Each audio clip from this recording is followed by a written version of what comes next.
मग सेव्हिंग तर करायला पाहिजे हे कळलं. आता मग सेव्हिंग कसं करायचं? सेव्हिंगचा एक फॉर्म्युला आहे. फॉर्म्युला ऑफ सेव्हिंग त्याला म्हणतात 20-50-30. आता सिच्युएशन अशी असते आपली, फॉर एक्झाम्पल मग आता आपला बिझनेसमॅन असेल किंवा सेल्फ एम्प्लॉईड असेल किंवा मग कुणीही असेल. या तिन्हीमध्येच आपण आहोत आता मॅक्सिमम लोक. तर आपण करतो काय बघा, सॅलरी आली. फॉर एक्झाम्पल मला ₹50,000 सॅलरी आहे.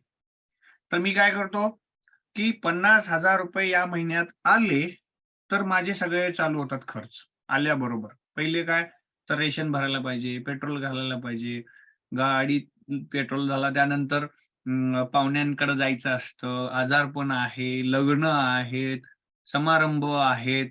त्यानंतर माझा मोबाईल रिचार्ज आहे, मला नवीन गाडी घ्यायची असते, मोबाईल घ्यायचा असतो नवीन, शाळेच्या मुलांच्या फीज पे करायच्या असतात, रेशन भरायचं असतं घरातलं. हे सगळं करायचं असतं मला. आणि होतं काय, की थोडं, थोडं, थोडं सगळं करत, करत, करत महिन्याच्या शेवटपर्यंत माझं बजेट काय होतं, खाली जातं आणि जवळपास 100% बजेट कुठं जातं? ह्या सगळ्या दैनंदिन गोष्टीमध्ये जातं. आणि शेवटी बजेट संपतं आणि पुढल्या महिन्याच्या पगाराची आपण वाट पाहतो. ही सिच्युएशन असते आपली. आणि यामुळे होतं काय, की बचत नावाची गोष्ट खूप कमी लोकांची होते. आता त्यामध्ये बिझनेसमॅनचं पण असंच होतं. बिझनेसमॅनचा तर इतका धंदा होतो, इतका धंदा होतो, खूप मोठा धंदा होतो आणि कुठं अडकतो? त्याचा उधारीत अडकतो. लक्षात आलं का बघा? मग आता त्याला महिन्याच्या शेवटी घर खर्चाला पाहिजे असतात किंवा रेग्युलर घर खर्चाला तो काढतो आणि वर्षाच्या शेवटी जेव्हा बघतो, बॅलन्स शीट बघतो तेव्हा लक्षात येतं त्याच्या, की "अहो सर, माझे या वर्षीचे 2 करोड रुपयाचे टर्नओव्हर आहे. मला प्रॉफिट बघितला तर तसं 6 लाख रुपयाचं प्रॉफिट आहे. पण आज बघायला गेलं उधारी राव 10 लाखाची झालेली. मला आता ऑर्डर द्यायची आहे, नवीन ऑर्डर मिळालेली आहे. त्यासाठी कच्चा माल खरेदी करायचा आहे, पण माझ्या अकाउंटला पैसे नाहीयेत. मला कर्ज घ्यावं लागतं. कर्ज घेऊन नवीन ऑर्डर भागवावी लागेल. आता बघा, या कर्ज घेतल्यामुळे झालं काय, की नवीन इंटरेस्ट चालू झाला. म्हणजे हप्ते चालू झाले. म्हणजे त्याच्या दर महिन्याच्या खर्चामध्ये अजून काही एक गोष्टीची भर झाली. सेल्फ एम्प्लॉईड काय, तर त्यांचंही हेच.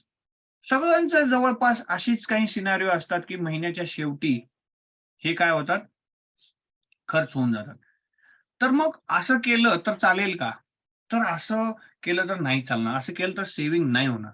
बघा सेव्हिंग कशी केली पाहिजे, हा एक फॉर्म्युला सांगितला जातो फायनान्सच्या क्षेत्रामध्ये. त्याला म्हणतात 20-50 आणि 30. फॉर एक्झाम्पल माझ्याकडं ₹50,000 पगार आला. तर सेव्हिंगचा फॉर्म्युला काय सांगतो माहिती आहे का? पहिल्यांदा त्यातले 20% हे सेव्हिंगला गेले पाहिजे. आम्ही तसं नाही करत. आम्ही काय करतो, महिन्याभराचा खर्च सगळा झाला. शेवटी राहिले तर माझ्याकडे 50,000 पगार आला होता. हे सगळं खर्च काढून, काढून, काढून शेवटी ₹2,000 राहिले. मी 2,000 इन्व्हेस्ट करणार. आमची ही मानसिकता आहे. आणि त्यामुळं काय होतं, की आमची बचत झाली तर झाली, नाही तर नाही. पण सेव्हिंग हे इतकं इम्पोर्टंट आहे, की पगार आला की त्यातले 20% काय केले पाहिजेत? पहिल्यांदा बाजूला काढले पाहिजेत आणि ती बचत केली पाहिजे त्याची. म्हणजे काय सेव्हिंगमध्ये टाकली पाहिजे. मग ते कुठं टाकायचे? तुम्ही कुठेही टाका. ते कुठं टाकायचं मॅटर करत नाही. इम्पोर्टंट काय आहे ते इन्व्हेस्ट करणं. कुठं इन्व्हेस्ट करायचं हे नंतरचा पार्ट आहे. इन्व्हेस्ट कुठं करायचं ते नंतरचा पार्ट आहे. पण इन्व्हेस्ट केलं पाहिजे. मग तो तुम्ही एफ-डी करा, आर-डी करा, इन्शुरन्स सॉरी म्युच्युअल फंडमध्ये करा, शेअर्समध्ये करा, अजून नवीन क्षेत्राला क्रिप्टोमध्ये करा, पण कुठं ना कुठेतरी ते इन्व्हेस्ट केले पाहिजे. इन्व्हेस्टमेंट इम्पॉर्टंट आहे. आता त्यानंतर 50% काय केलं पाहिजे? हे तुमच्या दैनंदिनी म्हणजे नेसेसरी हे आहेत ना, पहिलं झालं सेव्हिंग, दुसरं झालं नेसेसरी. नेसेसरी म्हणजे काय? कंपल्सरी ज्या गोष्टी खर्चाच्या आहेत. म्हणजे तुमच्या ऑफिसला जायला पेट्रोल लागतं ना गाडीला. काय त्याच्याशिवाय चालणार आहे? नाही. किंवा बसनं जात असाल तर बस खर्च आहे. जेवणाचे म्हणजे रेशन लागणार आहे महिनाभर. मोबाईल रिचार्ज लागणार आहे. लक्षात घ्या. पाहुण्यांचं लग्न आहे, तर ते ह्यात नेसेसरी आहे, जावं लागतं, कंपल्सरी आहे, तर जावंच लागेल. आजारपण आहेत, शाळेच्या फीज आहेत. ह्या सगळ्या गोष्टी काय लाईट बिल आहे, फोन बिल आहे. हे सगळे काय आहेत? कंपल्सरी म्हणजे नेसेसिटी. ज्या गोष्टींची कंपल्सेशन आहेत, त्याच्यासाठी 50% असलं पाहिजे. आता तुम्ही म्हणाल, "सर काय माझा पगारच इतका आहे, की ते माझ्या नेसेसिटीतच संपतो." मग तुमची इन्कम वाढवा. नाहीतर तुम्ही कधीच सेव्हिंग नाही करू शकणार मग. लक्षात घ्या. सेव्हिंग होऊन बर, मग नाही तर एक तर पगार वाढवा, नाही तर खर्च कमी करा. लक्षात आलं का बा? तर आम्ही काय करतो, खूप मोठ्या गोष्टीवरती खर्च करतो. फॉर एक्झाम्पल, आम्हाला उदाहरणासाठी सेकंड हँड कार चालते की नाही चालते? चालते. पण आपण नवीन कार घेतो. का? कारण आपल्याला आपल्या स्टेटसला मेंटेन करायचं असतं. कार पाहिजे ना, ठीक आहे. 1-2 वर्ष वापरलेली, चांगली करकरीत मस्त कार गावते. पण आपण घेतो का? नाही घेत. आपण काय करतो? नवीन घेणार गाडी. ई-एम-आय त्याचे चालू. म्हणजे ते नेसेसिटीतच येऊन बसतात. पण ते काय आहेत? प्लेजरच्या गोष्टी आहेत. त्या खर्चिक गोष्टी आहेत आणि त्या टाळता येतात. चालतं ना त्याच्याशिवाय. नवीनच पाहिजे असं काही नाहीये. त्याच्याशिवाय हा पर्याय चालतो, पण बचत पण होते ना.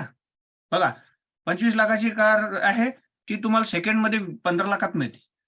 10 लाखाचं व्याज तरी बंद झालं. 10 लाखाच्या वरचं इंटरेस्ट तरी बंद झालं. ई-एम-आय कमी झाला.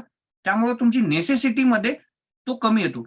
2 गोष्टी करू शकता. जर 50% मध्ये तुमच्या इन्कमच्या 50% मध्ये तुमचं घर चालत नसेल, तर 2 करायला पाहिजे. एक तर इन्कम वाढवायला पाहिजे किंवा तुमचे खर्च कमी केले पाहिजे.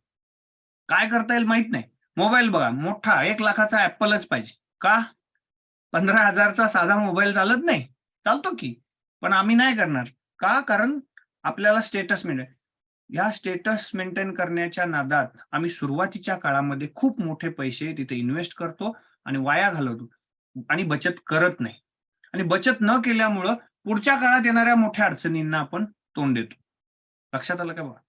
आणि मग हे करायचं नाही का सर? मोबाईल घ्यायचा नाही, लॅपटॉप घ्यायचा नाही, कॉम्प्युटर गाडी घ्यायची नाही. हे काय कुठलं काय आलं? मग आता एवढं मिळवून करायचं काय? असं असेल. नाही, असं पण नाही. तेही करायचं. पण ते कितीमध्ये केलं पाहिजे? 30. प्लेजर म्हणतात त्याला. प्लेजरमध्ये काय येणार? तुमचा मोबाईल येणार, लॅपटॉप येणार, कार येणार. लक्षात आलं का? कपडे येणार. कपडे ब्रँडेडच पाहिजेत, असं काही मत असतं काही लोकांचं. का हो? साधे कपडे पण किती चांगले असतात. खूप चांगले, चांगले कपडे पण मिळतात. चालतं ना, पण ते करणार नाही आपण. का? आपल्याला प्लेजरसाठी. मग ते करा, नको कोणीच म्हटलेलं नाही आणि ते म्हणणं करेक्ट नाहीये. पण त्याचे टप्पे करा. इन्कमचे 3 भाग करा. 20% सेव्हिंगला पहिले गेले पाहिजे. दुसरं नेसेसिटी. सेव्हिंग नंतर नेसेसिटी. मग राहिलेल्या 30% प्लेजर. लक्षात घ्या. तर या पद्धतीने जर तुम्ही केलात, तर सुरुवातीचा काळ, for example, me Naveen join झालोय नोकरीला आणि ही पद्धत मी पाडली. सुरुवातीच्या काळात मला टू व्हीलर घेऊन ऑफिसला जायच्या ऐवजी काही दिवस जास्त बसने जावे लागेल.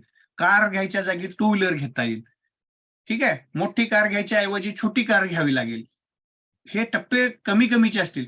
पण मित्रांनो लक्षात घ्या, सुरुवातीचे 10-15 वर्ष तुम्ही जर असे काढलात, तर तुम्हाला पटणार नाही, तुमची सेव्हिंग एवढी मोठी असेल, जे आज तुम्ही अफोर्ड नाही करू शकत म्हणताय ना, ते तुम्ही त्यावेळेला इझिली घेऊ शकता आणि ते पण विथआऊट एनी रिस्क.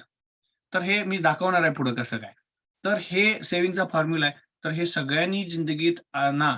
कारण त्याशिवाय हे सक्सेसफुल होणार नाही. सेव्हिंग करणं गरजेचं आहे. हे तरी कळलं. कसं करायचं कळलं. ओके. चला. तर आपण पुढं मूव्ह होऊया.